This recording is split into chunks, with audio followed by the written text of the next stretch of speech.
ಮತ್ತೊಮ್ಮೆ Europe union ಚಳಿ ಬಿಡಿಸಿದ್ದಾರೆ ಜೈಶಂಕರ್. ಜೈಶಂಕರ್ ಭಾರತದ ವಿದೇಶಾಂಗ ಸಚಿವರಾಗಿದ್ದಾರೆ. ನಮಗೆ ಪಾಲುದಾರರು ಬೇಕು, ಬೋಧಕರಲ್ಲ ಅನ್ನುವಂತಹ ಮಾತುಗಳನ್ನಾಡಿದ್ದಾರೆ.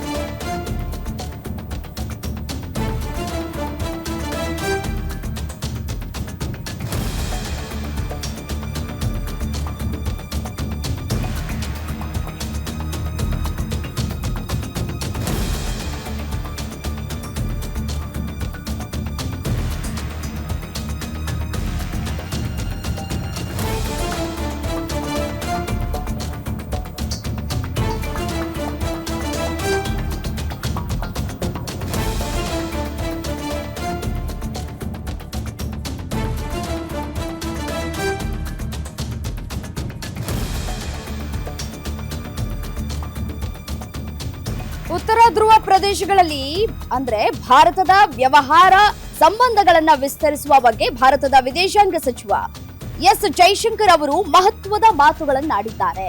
ಯುರೋಪ್ ಯೂನಿಯನ್ಗೆ ಖಡಕ್ ಸಂದೇಶವನ್ನ ರವಾನೆ ಮಾಡಿದ್ದಾರೆ. ಭಾರತಕ್ಕೆ ಬಿಟ್ಟಿ ಸಲಹೆ ನೀಡಿದಂತಹ ಯುರೋಪ್ ಮಾತಿನ ಮೂಲಕ ಬಗೆಹರಿಸಿಕೊಳ್ಳಿ ಅಂತ ಏನ್ ಬಿಟ್ಟಿ ಸಲಹೆಯನ್ನ ಕೊಟ್ಟಿತ್ತು, ಅದಕ್ಕೆ ಜೈಶಂಕರ್ ಖಾರವಾಗಿ ಉತ್ತರವನ್ನ ಕೊಟ್ಟಿದ್ದಾರೆ. ಸರ್ಕಲ್ ಇಂಡಿಯನ್ ಫೋರಂನಲ್ಲಿ ಜೈಶಂಕರ್ ಹೇಳಿಕೆ ಕೊಟ್ಟಿದ್ದಾರೆ. ಜಗತ್ತಿನ ಕಡೆ ನೋಡಿದಾಗ ನಾವು ಸ್ನೇಹಿತರನ್ನ ನೋಡ್ತೇವೆ, ಬೋಧಕರು ಬೋಧನೆಯನ್ನ ತಮ್ಮಲ್ಲಿ ಅಳವಡಿಸಿಕೊಳ್ಳೋದಿಲ್ಲ, ಆದ್ರೆ ಪಾಶ್ಚಾತ್ಯ ರಾಷ್ಟ್ರಕ್ಕೆ ಬೋಧನೆ ನೀಡೋದಕ್ಕೆ ಹೋಗ್ತಾರೆ. ಕೆಲವು ಯುರೋಪ್ ರಾಷ್ಟ್ರಗಳು ಇಂದಿಗೂ ಇದೇ ರೀತಿ ಬಳಲ್ತಿವೆ. ಜಗತ್ತು ಹೇಗೆ ಕಾರ್ಯನಿರ್ವಹಿಸ್ತಾ ಇದೆ ಎಂಬ ಅರಿವು ಇರಬೇಕು.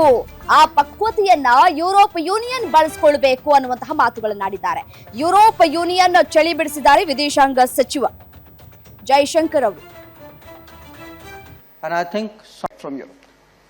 Well, look, when we look out at the world, Samir, we look for partners. We don't look for preachers. Particularly preachers who don't practice at home what they preach abroad. And I think some of Europe is still struggling with that problem. From Europe. Well, look, when we look out at the world, Samir, we look for partners. We don't look for preachers. Particularly preachers who don't practice at home what they preach abroad. And I think some of Europe is still struggling with that problem. From Europe. Well, look, when we look out. ನಾವು ಜಗತ್ತನ್ನ ನೋಡುವಾಗ ನಾವು ಪಾಲುದಾರರನ್ನ ಹುಡುಕ್ತೇವೆ, ಬೋಧಕರನ್ನ ಹುಡುಕೋದಿಲ್ಲ. ವಿಶೇಷವಾಗಿ ವಿದೇಶದಲ್ಲಿ ಬೋಧಿಸುವುದನ್ನ ಮನೆಯಲ್ಲಿ ಅಭ್ಯಾಸ ಮಾಡದ ಬೋಧಕರು ಅಂತ ಹೇಳಿ ಜೈಶಂಕರ್ ಅವರು ಹೇಳಿಕೆಯನ್ನ ಕೊಟ್ಟಿರುವಂತದ್ದು. ಯುರೋಪಿನ ಕೆಲವು ಭಾಗಗಳು ಇನ್ನೂ ಆ ಒಂದು ಸಮಸ್ಯೆಯೊಂದಿಗೆ ಹೋರಾಡ್ತಿವೆ. ಯುರೋಪ್ ವಾಸ್ತವ ಪರಿಶೀಲನೆಯ ಒಂದು ನಿರ್ದಿಷ್ಟ ವಲಯವನ್ನ ಪ್ರವೇಶಿಸಿದೆ. ಅವರು ಮುಂದೆ ಬರೋದಕ್ಕೆ ಸಮರ್ಥರಾಗಿದ್ದಾರೆಯೇ ಅಥವಾ ಇಲ್ಲವೇ ಅನ್ನೋದನ್ನ ನಾವು ನೋಡ್ಕೊಳ್ಬೇಕಾಗತ್ತೆ. ನಾವು ಪಾಲುದಾರಿಕೆಯನ್ನ ಬೆಳೆಸ್ಕೊಳ್ಬೇಕಾದ್ರೆ ಸ್ವಲ್ಪ ತಿಳುವಳಿಕೆ ಕೂಡ ಇರಬೇಕು, ಸೂಕ್ಷ್ಮತೆಯೂ ಕೂಡ ಇರಬೇಕು, ಪರಸ್ಪರ ಆಸಕ್ತಿ ಮತ್ತು ಜಗತ್ತು ಹೇಗೆ ಕಾರ್ಯನಿರ್ವಹಿಸ್ತಾ ಇದೆ ಅನ್ನೋದ್ರ ಬಗ್ಗೆಯೂ ಕೂಡ ಅರಿವು ಇರಬೇಕು ಅಂತ ಹೇಳಿ ವಿದೇಶಾಂಗ ಸಚಿವರು ಹೇಳಿಕೆಯನ್ನ ಕೊಟ್ಟಿರುವಂತದ್ದು.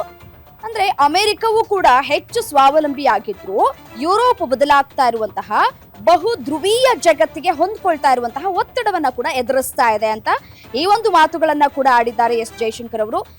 ಭಾರತವು ಪಾಲುದಾರಿಕೆಯನ್ನ ಬಯಸ್ತಾ ಇದೆಯೇ ಹೊರತು ವಿಶೇಷವಾಗಿ ತಮ್ಮದೇ ಆದ ಸಲಹೆಯನ್ನ ಅನುಸರಿಸಿದವರನ್ನ ಬಯಸುವುದಿಲ್ಲ ಅಂತ ಹೇಳಿ ಒತ್ತಿ ಹೇಳಿದ್ದಾರೆ. ಇಂದಿನ ಬದಲಾಗ್ತಾ ಇರುವಂತಹ ಜಾಗತಿಕ ವಾಸ್ತವಗಳಿಗೆ ಹೊಂದ್ಕೊಳ್ಳೋದಕ್ಕೆ ಯುರೋಪಿನ ಕೆಲವು ಭಾಗಗಳು ಇನ್ನೂ ಕೂಡ ಹೆಣಗಾಡ್ತಿವೆ ಅನ್ನುವಂತಹ ಮಾತುಗಳನ್ನಾಡಿದ್ದಾರೆ.